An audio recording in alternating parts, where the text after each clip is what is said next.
Hello and welcome to the Hockey Gambling Podcast on the Sports Gambling Podcast Network.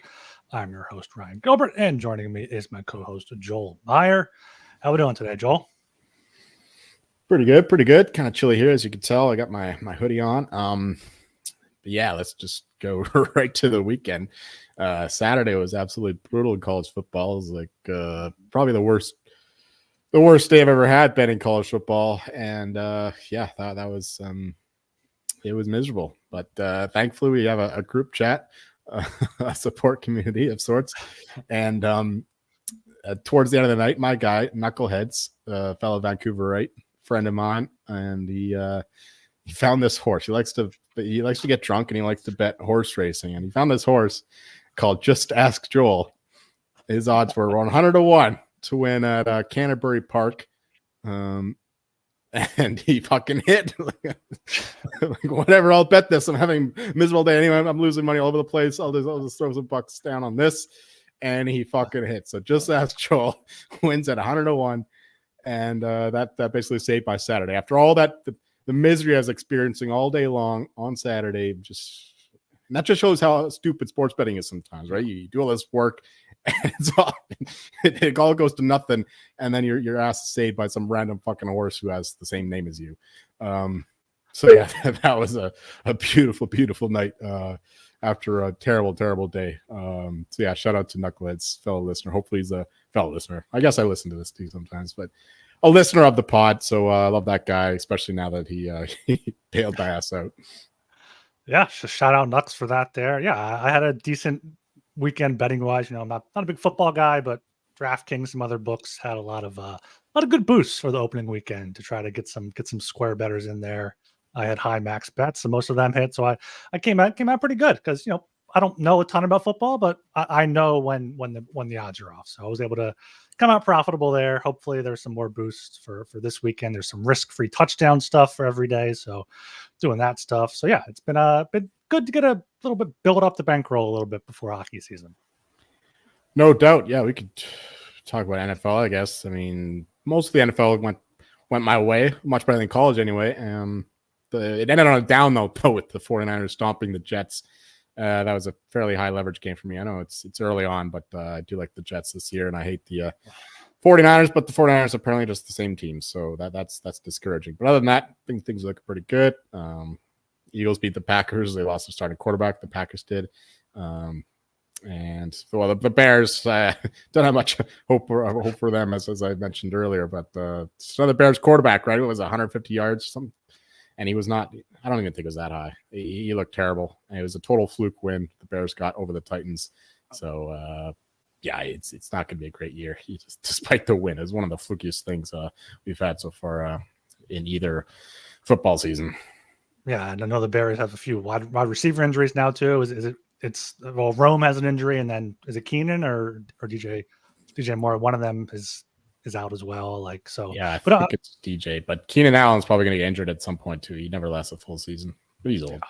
Yeah, I just pulled up the offensive rookie of the year odds to see if they changed it all. But no, Caleb Williams still plus 170. But like, none of the rookies did well at all. I guess maybe Xavier Worthy is down to 10-1 after his showing with KC. We know what Mahomes can do with a speedy receiver there. So, you know, maybe that's where you look at long shots. Like the Calder, you bet long shots, not going to win, but maybe the NFL rookie of the year you can hit a long shot on.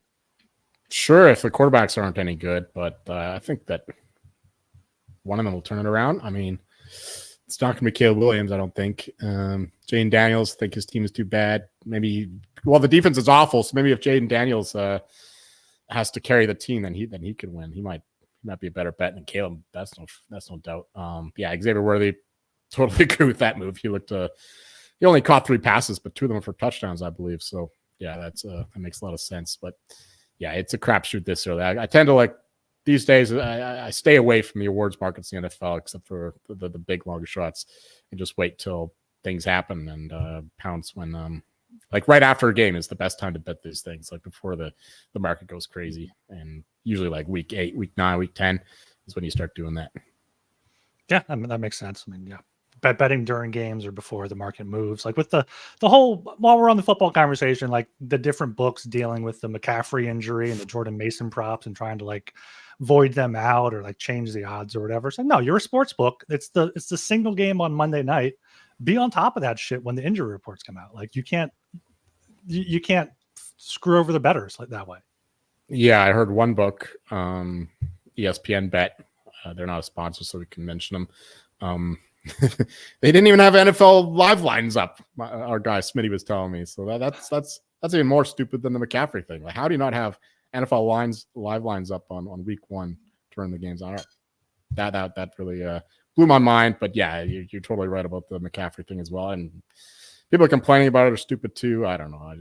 I'm not a prop guy, so I guess it doesn't affect me as much. But either way, it's stupidity on both sides. Is how I take it. Yeah, no, I completely agree there. For more football talk, make sure you check out the Sports Gambling Podcast and the College Football Experience for free picks for every game against the spread. Maybe we'll get into more football stuff here towards the end of the show, but we got some hockey news here over the past week or so. Nothing too major, just a few minor signings. I guess the biggest signing was talked about the Kraken last episode. We talked about how Adam Larson could potentially be a trade chip, but they have locked him up for 4 years at $5.25 million a year. 31 years old, so to go until he's 35. Seems like he might end his career there. Right. Yeah, that makes a lot of sense. It's once again just a mediocre signing for a mediocre team and right down the middle. I would say very average, but he's a solid defensive defenseman. He fits right in with the way the Kraken play. So yeah, I have no qualms with this deal. It's it works for both teams, both parties rather. Kraken get another guy locked up long term for a solid defensive team, and Adam Larson gets a nice big payday for his last major one. Yeah, Kraken just add another one of those, $5 million-ish veteran guys: Schwartz, Burakovsky, Borkstrand, Gord, Stevenson, McCann up front, Eberle 4.75, back end, just a bunch of old guys. I mean, Vince Dunn is kind of the youngster there at 27, and you have Montour, Alexiak, Larson, all in their 30s. So yeah, Kraken just gonna probably stay in that mushy middle. I saw there was an article about which teams were in the mushy middle, so they seem to be there for now. Yeah, for sure. All right, a few other signings. Up in Canada, the Leafs came to terms with Nicholas Robertson, I believe, on a 1-year deal. Pretty cheap. I think it was like $750 or $875, less than $1 million. So maybe he'll get a chance on the top line or in the top 6 there for Toronto, and he can become something. Daily Faceoff doesn't have him projected anywhere at all, but they have Bobby McCann on the second line, so I could see them putting Robertson there. They also signed Max Pacioretty to a PTO. He's a few injuries past his prime, but if he's a bounce back candidate on a PTO, definitely no risk there. For sure, yeah, it's totally no risk at all. Just see if he's got something. I mean, he played like half the season last year with the Capitals. Didn't score very many goals. I think fewer than 10 anyway, 6 or 7. He's had 2 ACL tears. He's probably cooked, but why not just sign him for under $1 million? See what happens. Maybe he has a miracle recovery, and I don't know, place him on the power play, second unit, and he can just take some shots from there, and then maybe that's worth the league minimum salary. So yeah, it's a smart deal by the Leafs. No real hit to their cap or anything, and it's just a PTO. So, or is it officially signed yet, or is it a PTO? Do you think? I think it's a PTO. We'll sign with team before season starts. So I don't know if they have unofficially move around. Yeah. Unofficially signed, so he's probably going to start the season with the Leafs. But yeah, that's a good signing, but I don't expect much from it. Yeah, Leafs also signed defenseman Yanni Hakanpää today.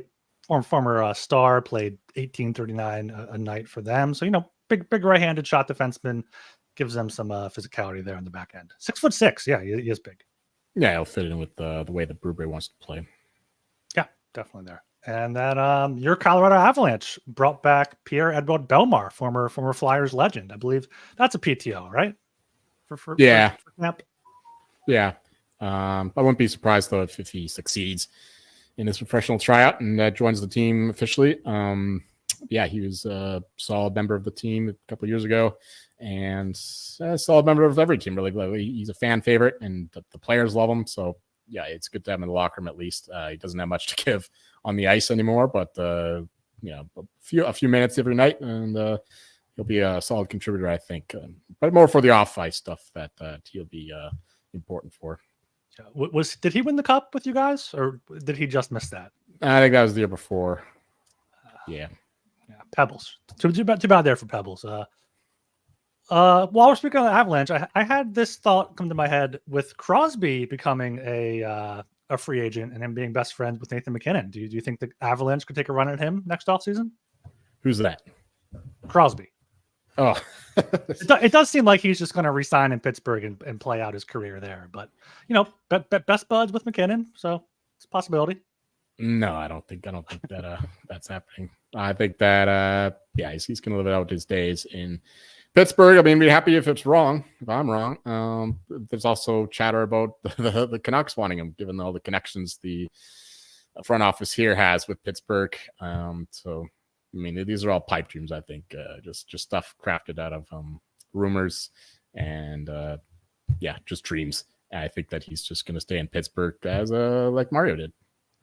Yeah, that makes complete sense for his legacy and what he wants to do. So we can live out his career there kind of in mediocrity as the Penguins just ride that out.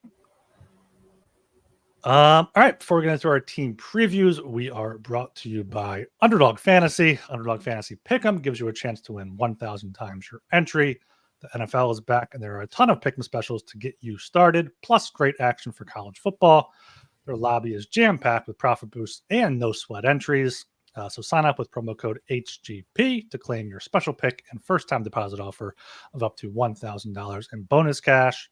UnderdogFantasy.com, promo code HGP.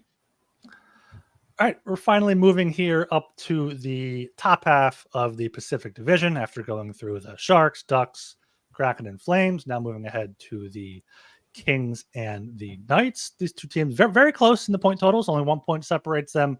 Both favored to make the playoffs. But take it away, Joel, with the Kings here. Yeah, 2023, very similar to the 2022 season for the LA Kings. The younger players play better than expected. Their older players continue to divide time. They bounce around between goalies, and they get eliminated by the Oilers in the first round. The 99 points, third in the Pacific. But yeah, this is exactly the same kind of thing that I had in last year's notes. So they are consistent, if nothing else. They did fire their coach Todd McClellan mid-season, however, after a brutal stretch that saw them win only 3 games of 17. And they were still well above 500 at that point, though. So it maybe shows that GM Rob Blake is feeling the pressure, especially considering him and McClellan are apparently close friends. I remember that being the talk last season that would he fire his friend, but it turns out he did. The problems remain for the team under the interim and now head coach Jim Hiller, or if anything, they got worse. I mean, the Kings are still a team that struggled to put bad teams away with their lack of scoring. I mean, it doesn't matter if they're top 5 in Corsi and expected goals for percentage because they struggle to score almost regardless of opponent. One of the few positives of the Kings was the breakout of Quinton Byfield, who finally showed some of his potential as an offensive and physical force on the ice. Of course, this was more than undone by the calamitous season that Pierre-Luc Dubois had, who finished with nearly 40 points despite playing every single game of the season. So, yeah, Kings losing in the first round yet again, despite another year of Kopitar and Doughty hanging on to an elite level of play, can only be called a disappointing season, despite all the positive analytical numbers that they accumulated over the year. Yeah, just Kings seem to be in this, not sure if they're going to quite take that step forward or if they're going to be take a step backwards with Kopitar and Doughty and their veterans all aging. But yeah, last year their point total was 100.5, finished with 99. So pretty much right on cue. And like you said, yeah, they lost once again to the Oilers. So can't really call it much of a success. But yeah, Byfield was a huge breakout for him. 55 points in 80 games. Looks like he's going to stick at center for them on their second line center to be projected. So that's a good 1-2-3 punch with Kopitar, him, and Philip Deneau. But yeah, it just seems like they don't have enough to quite get past the first round or even the second round if they can get a good matchup in the first round. And goaltending, I think, for them was kind of one of their downfalls. Talbot was good in the first half. Rittich was decent, but relying on two aging goalies is never a good thing, especially when you play a style like they do, where they go into a shell. Yeah, fourth in expected goals 4%, eighth expected goals for per 60, fourth in expected goals against per 60. So they control play, but I remember you always mentioned last season, like they'd go up 1-0 against whatever team and just go into the shell. And, sometimes that doesn't work. No, I mean, yeah, sometimes it works in the playoffs because by nature they're lower scoring games, tight games, and if they're used to it, you'd think that they could pull it out. But if they keep playing the Oilers, just keep breaking open that shell, it's not going to work either in the regular season or the playoffs. So, yeah, it's an interesting style, especially these days where teams are so proficient scoring and you can't rely on the goalie to make all these simple saves. Though our guy Cam Talbot did early in the season, and his odds dropped from 100-1 to like 12-1 at some point early on for Vezina. Yeah. Anyway, yeah, the Kings were an interesting style of play, which I do not expect to change going forward. And yeah, let's just go into the offseason stuff here. Mm-hmm. The Kings, what do? They obviously they traded Pierre-Luc Dubois to the Washington Capitals. That was a huge thing because they just acquired him and paid him big money.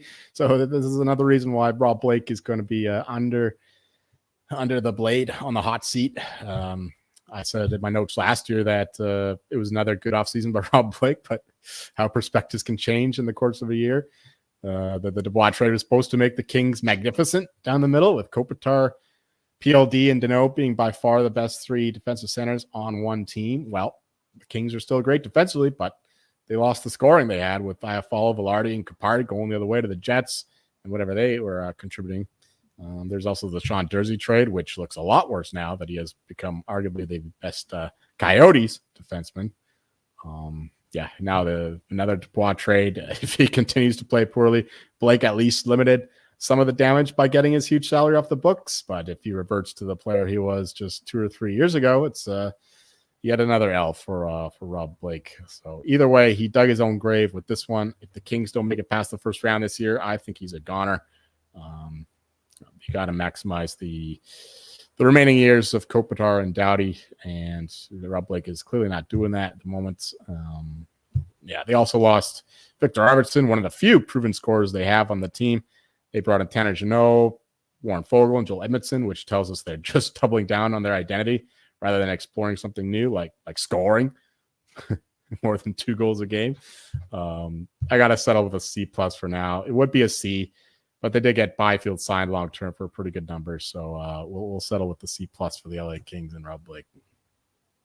Yeah, Kings got to be right there in the middle somewhere. Getting out of that PLD contract was great, but it was also their own problem they created for themselves the year before. Yeah, so retroactively, we'd make their previous year an F, yeah, instead of affecting this year. But this year, we'll say C+. You know what I mean?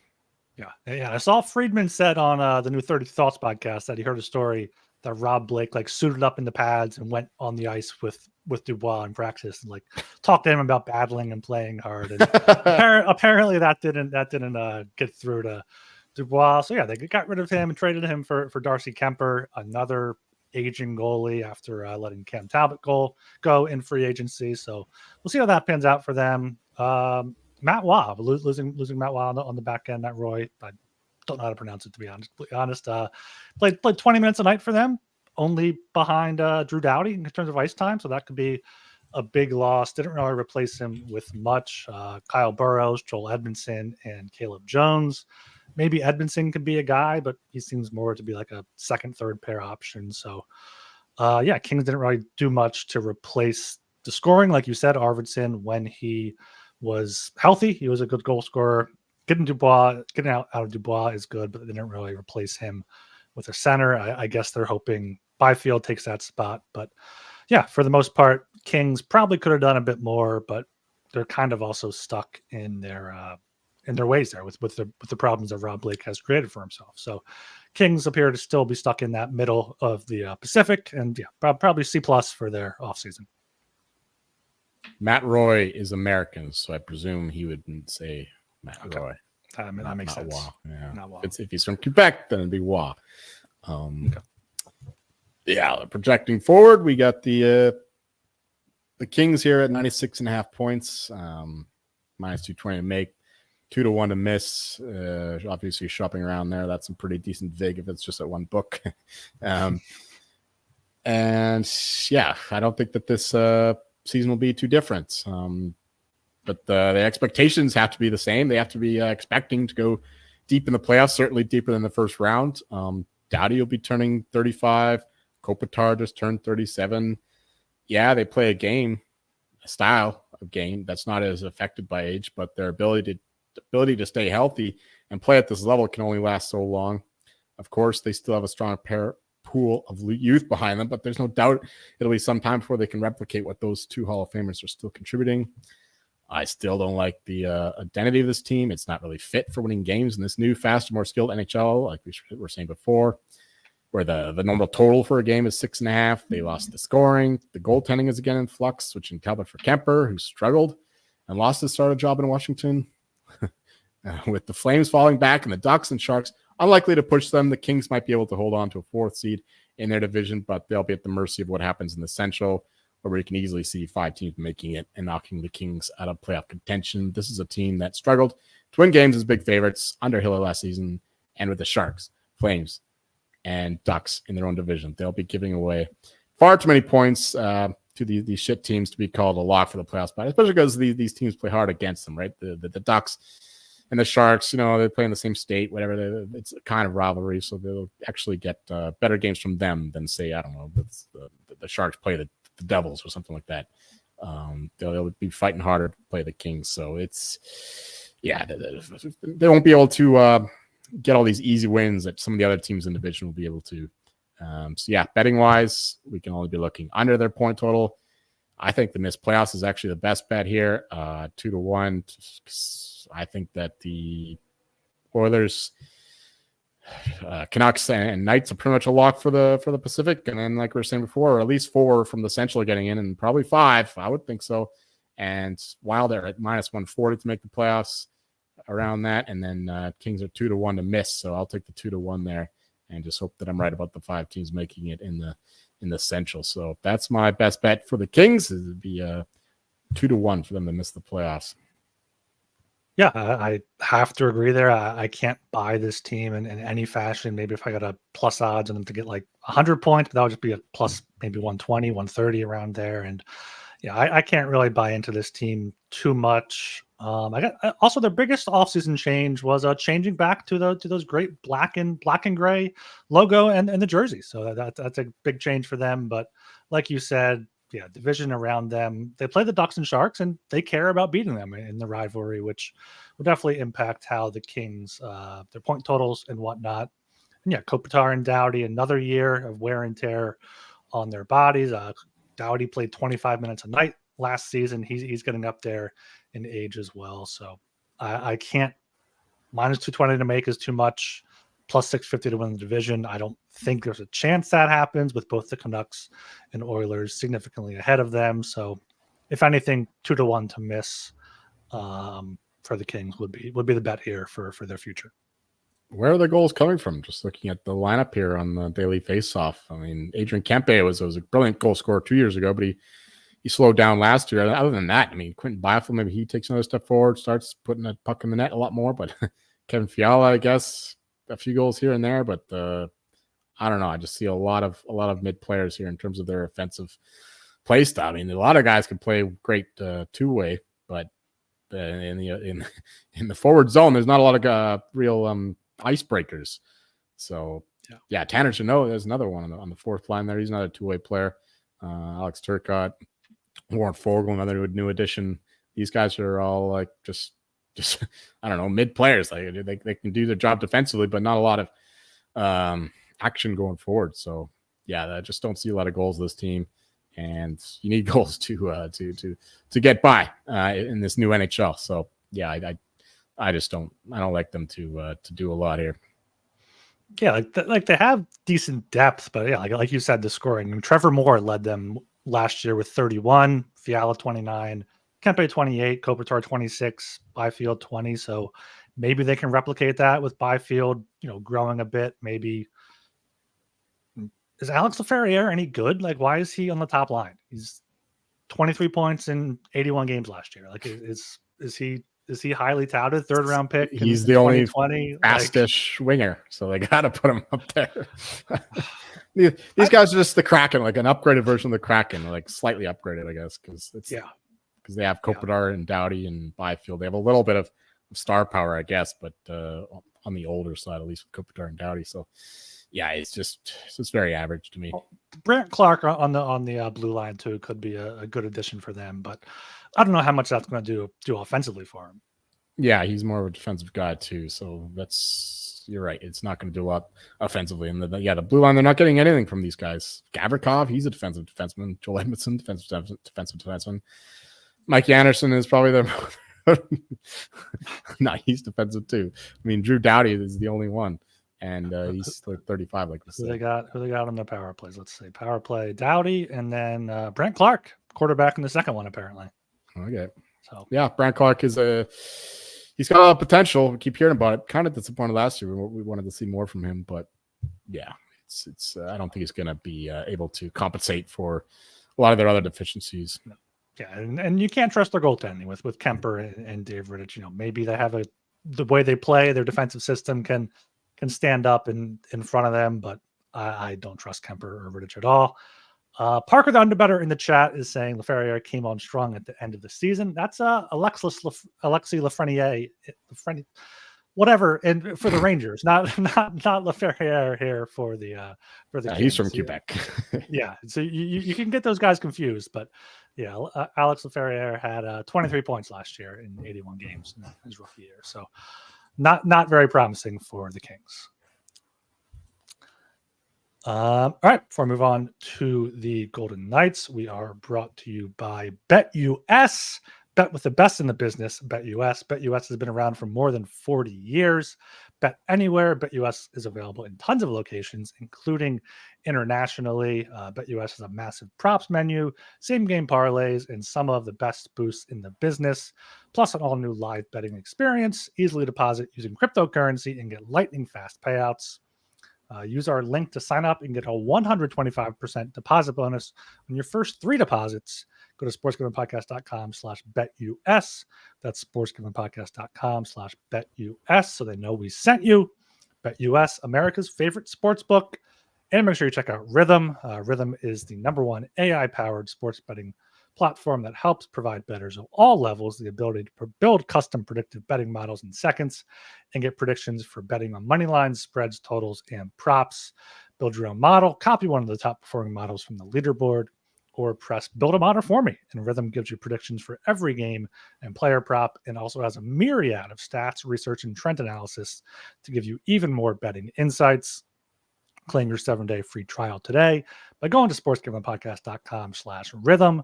That's sportsgamblingpodcast.com/RITHMM. All right, Joel, anything else on the Kings before we move over to Vegas? No, nothing more on the Kings. I bet I just bet them missed the playoffs. Anyway, the Knights here. I mean, they won the Cup the year before. We're talking about last season. They won the Cup the year before.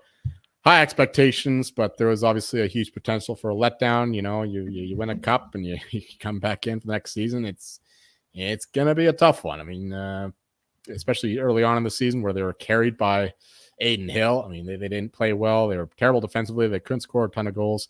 But Aiden Hill was like all of a sudden inserted himself into the Vezina conversation with some of the best numbers in the league. Or we got him at 125-1. It was looking pretty good there for a minute, and then he got hurt. Yeah, if the Knights were able to win some games and come together, he might have had a chance to pull something off there. But anyway, pour one out for that bet. So yeah, in the end, they had to struggle to make the playoffs because they couldn't really get it together. They had a ton of injuries, even with the salary cap maneuvering. They were missing Carlson for a time, Shea Theodore, Pietrangelo, Alec Martinez fell off a cliff. So yeah, there's a lot of problems with this team throughout the year. Not all of it just throwing guys in LTIR, with Mark Stone in particular.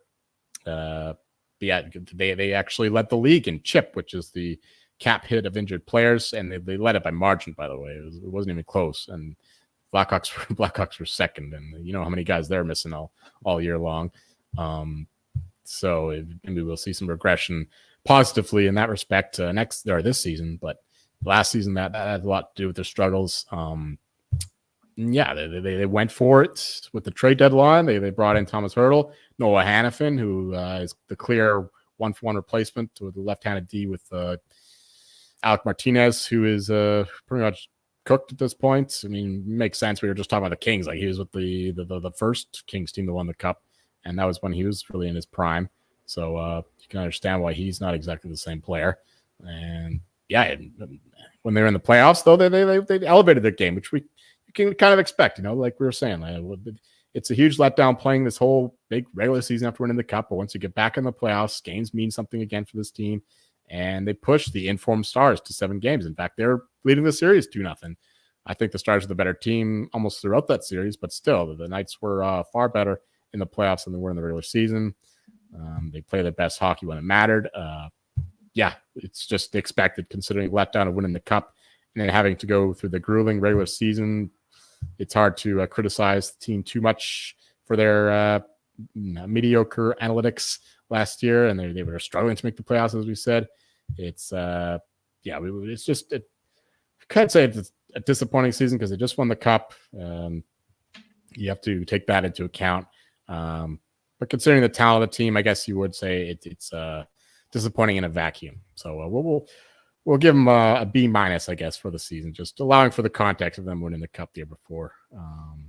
Yeah, this was a team that we were scared of when they went to the playoffs because we had nothing on them except for Adin Hill, 500-1 to win the Conn Smythe. And thankfully, the Stars did them in Game 7, so we didn't have to sweat them winning anything anymore. Yeah, I think that's a fair assessment of their season, given what they're coming off the Cup and all their injuries by far, like you said, with the chip. But yeah, they gave us a real scare there in the first round because I mean they had a tough matchup. They had to play the Stars in the first round. If they had an easier matchup, maybe they win that. Maybe they get rolling, and who knows how far they go. But Stars were able to get it done for us. But yeah, 98 points on the season last year. Middle of the pack, expected goals 4%, 14th.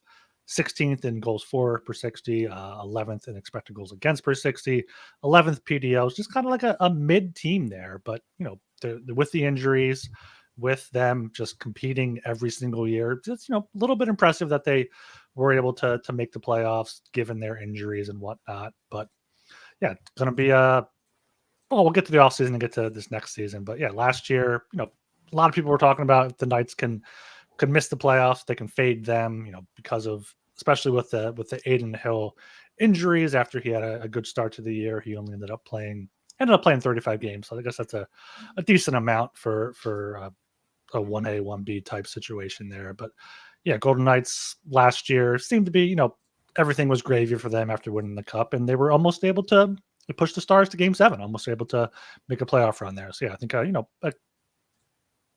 it's like a whelming season for the Knights. We should mention too that when Adin Hill came back, he wasn't the same guy as he was before, right? Like, he had to come in, and he actually played pretty well when he did come in the first round against the Stars. I think he was better than Thompson, I think, was playing before. Yeah, I think so. I think so. But yeah, we should mention that. Like, Adin Hill was carrying this team through the first couple months of the season. Then when he came back, he just didn't have it. That's just what happens with injuries sometimes, especially with goalies, I guess. Yeah, let me find these numbers from after he came back. January 23rd to the end of the season, he was 9-10 with an .892 save percentage. And before that, he was one of the Vezina Trophy candidates. He had a .909 on the season, so 920 plus before that. So yeah, Hill, and now he's still only 28, so maybe he'll be able to bounce back. But yeah, that was a tough situation for them in net. Yeah, and speaking of the goalie situation, yeah, they lost Jiri Patera to the Canucks, one of their depth goalies, and they lost to Logan Thompson. Where did he go again? He's Washington. Thompson. Okay, he's one of the Washington goalies now. I guess he's backing up. What's his name? The kid. Lindgren. Charlie Lindgren. Chuck. Right. Good old Chuck. Chucky Lindgren. So yeah, the Knights. I mean, when you're grading their offseason, you really have to take into account their trade deadline, of course, with getting Thomas Hurdle right at the end, like thinking that they were done, and then they stormed in like half hour after the deadline he was announced. I guess the league's just still processing faxes. And Noah Hannafin, who signed a week or two before the deadline, something in that range. And mentioned before, he's replacing Alec Martinez. And yeah, so we have to take that into account when you're grading the offseason. Getting those guys is massive. So now they get the replacement for Martinez. They get another center, Thomas Hurdle. He's great. And Chandler Stevenson, I think he was only playing well when he was on the line with Mark Stone. So maybe Thomas Hurdle can elevate Mark Stone instead of the other way around. They can work more in a tandem than they did last year, where Stevenson really struggled when he was playing without Mark Stone. And Thomas Hurdle maybe will be able to carry the load a little bit more when he's on his own, because you can imagine Mark Stone will be missing some time because he's always hurt. So yeah, but in the actual offseason, losing Marchessault hurts a lot. You know, he was their best scorer really for the past couple of years, and the aforementioned Chandler Stevenson. But I think that he's fairly replaceable. Yeah, then they brought in Alexander Holtz, which is a good signing, I think. He has a lot of potential. Former first round pick there from the Devils. Didn't really get it going there. They just lost a third rounder, and Paul Cotter, a good depth guy. But yeah, who else did they lose? They lost Alec Martinez, of course, Michael Mario, William Carrier, Anthony Mantha. They just signed for the trade deadline, and Logan Thompson again. So they brought in Victor Olofsson, Ilya Samsonov from the Leafs.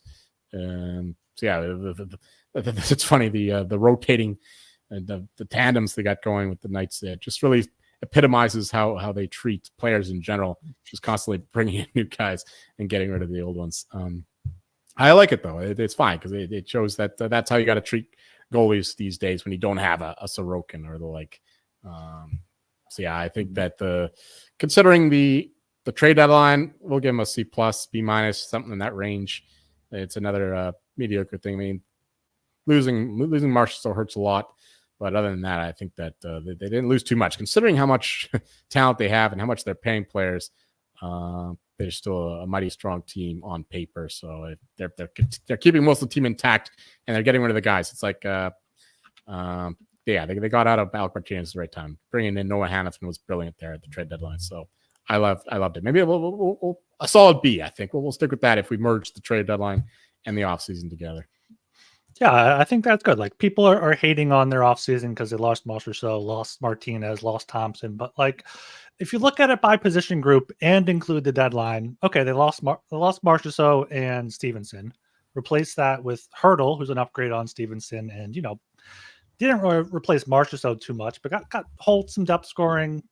They couldn't replace Marchessault because their cap space is there. So they lost their leading scorer, 42 goals, 69 points last year. On defense, Hannafin is an improvement over Martinez, so that's kind of an improvement there. Goaltending wise, I think Samsonov in Vegas and behind that defense could be better than Logan Thompson. He showed flashes in Toronto. Not sure if the lights were a bit too bright for him up there in the 6, but I could see him playing very well in a tandem down here in Vegas. And then, it's just the depth guys. They lost Amadio, Carrier, Cotter, or kind of guys that were on the Knights there for a few years. But you look at their Puckpedia page, like they have their top paid forwards, Eichel, Stone, Hurdle, Carlson, Barbashev, and they have Nicholas Waugh in the middle and a bunch of just cheap guys like Brett Howden, Dorofeyev, Victor Olofsson was a good addition for them. He could potentially play in their top 6, former Sabre there. And same thing on the back end. They got Pietrangelo, Hannafin, Theodore, and then McNabb, Whitecloud, Haig, all under $3 million there. So I think the Knights are doing well with what they have. They're showing what a team can do. Obviously they got a great jump start with the expansion draft and everyone giving them picks and giving them players to not pick certain players. But I mean, credit to their front office for continuing to just go for it. No first round picks in either of the next 2 drafts. So, but yeah, if they stay healthy, they can definitely be a force this season. For sure. While I'm listing the odds here, would you look up what the cap situation is like? Like, do they have to get rid of anybody else before they They are 3.6 million over the cap. Okay, so it's not the final lineup here. They do have to do some finagling. Yeah. I believe that's with Laner on LTIR as well. So that's not even that's already factored in, I believe. All right, so they might have to do some little adjustments here, but nothing too crazy. And that's considering all the guys they're paying on the top end there. That's still pretty good. So not too concerned about that. But yeah, for this season, we got the Knights. Their total is at 97.5 here. That's the consensus line. I'll just say it. I bet over 96.5 here at an offshore. You can probably find that some places. Yeah, I do like the Knights here to do better. I mean, they went over this total last year. I mean, maybe you could say that they were a better team because they had Jonathan Marchessault, but they were dealing with the letdown. I mean, you saw how much they struggled last year with I mean, they had a really hot start, but a lot of that was just Adin Hill was bailing them out of a lot of tough spots.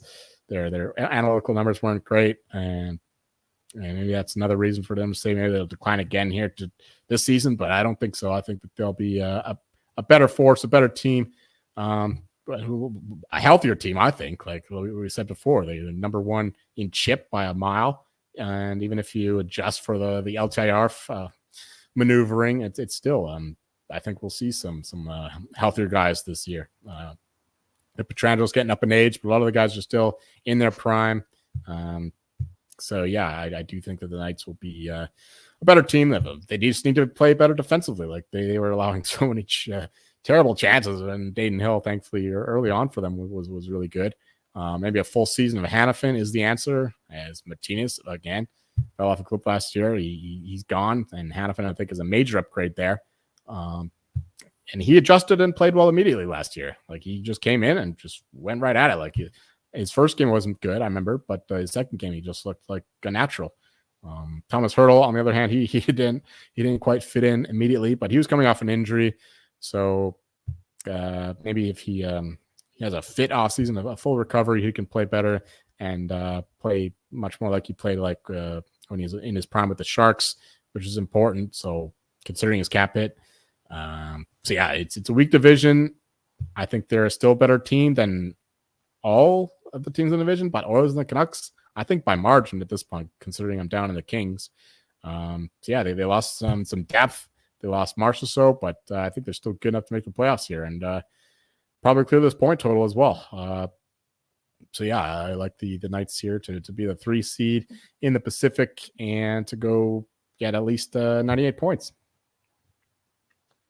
Yeah, I kind of came into the show when I was researching it, kind of down on both of these teams. So, I mean, plus 290 to miss the playoffs, I think is a good price. Obviously, there's very little vig there if you shop around, but like you can get the lowest they are to miss the playoffs is plus 235, which I wouldn't take, but if you can get close to 3-1 for them to miss it, with how many injuries they've had and like nagging injuries that could come back, I don't hate it. Like, looking back at even before last year, 2 years ago, Marchessault and Stevenson were their 2 leading scorers. Obviously, Eichel's up there, Stone's up there as well. But yeah, 2 years ago, I mean, Eichel was up.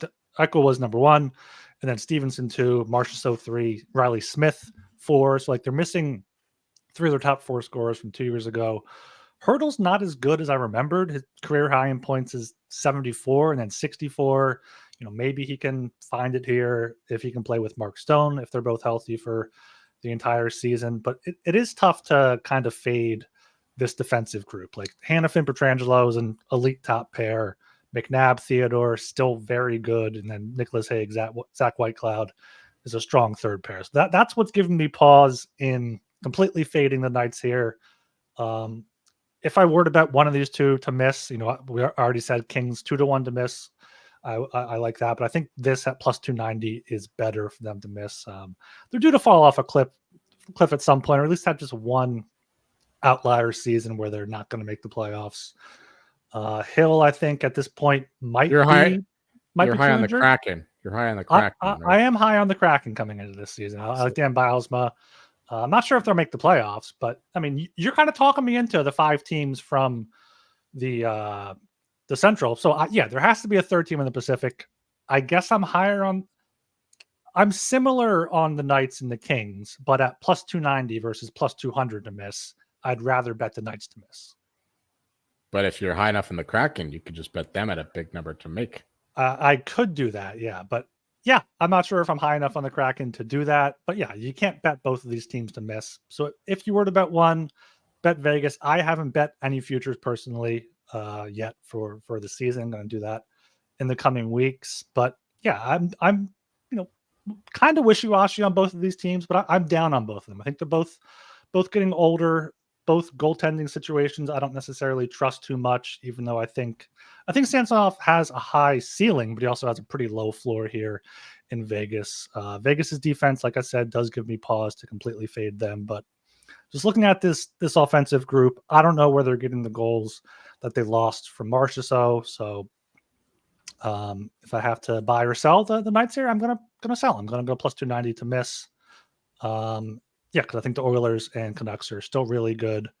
I think the Flames have the potential to be better than people think, not make the playoffs, but I am high on the Kraken as well to make the playoffs. Let me look up real quick what that is for that, because that might just be better than Kraken make the playoffs. Only plus 170. So I'd rather just take either one of the Kings or the Knights to miss. So I'll take the Knights at plus 290. I bet the Flames point total under once again. I think that their point total is going to keep going under till the start of the season. So if you want to get in on that, you got to get in on it now because the odds are dropping. So under 81.5, I bet that again today. Really heavy on the Flames not being a good team this year. Yeah. Flames have lost a bunch of pieces over the past year, like with the trade deadline and then the off season. Like, I don't know if the odds makers and people betting are just buying into what they have been, but they do not have a good roster. No. And yeah, we're getting sidetracked here. Maybe Huberdeau plays a little better. Maybe Kadri plays as well as he did last year, but even then, you missed so many guys from last year. We went over this in the other preview with the Flames, but just doubling down because that's one of my strongest positions now is the Flames under 81 points. Yeah, hopefully they don't burn you again there. Fuck. Why do I end up in this position every fucking time? Always something fucking team, man. Anything else on the Kings or Knights here? I don't think there's any real awards markets worth betting on for these teams. Maybe an Eichel for Hart, but I don't think he has 100 points a season in him. No, I don't think so. He's the Hart. Like I'm staying away from that market pretty much entirely, just because I think the McDavid is going to win this year. Yeah. So I mean, unless you get something crazy, 100-1, something like that, then some of these elite guys, no.